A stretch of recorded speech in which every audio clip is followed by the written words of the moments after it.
Soudain, la vie en bleu, dans toute sa splendeur.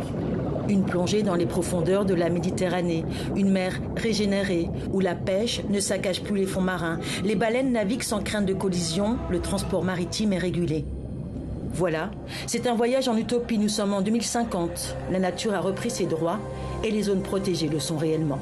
On a voulu émerveiller les visiteurs, les toucher au cœur, leur démontrer ce qu'il est possible de faire aujourd'hui pour atteindre 30% d'aires marines protégées en 2030 et si possible, si on rêve ensemble, 100% de Méditerranée bien gérée en 2050.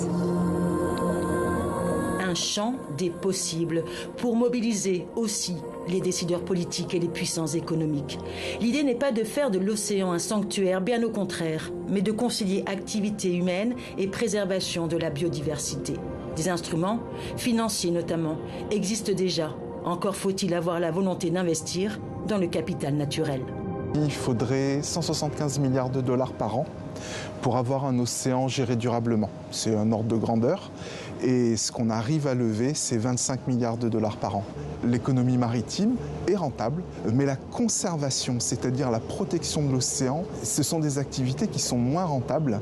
Et dans ce cas-là, il faut probablement trouver la façon, avec les philanthropes, avec les pouvoirs publics et aussi avec le secteur privé, de trouver des façons innovantes de financer cette conservation.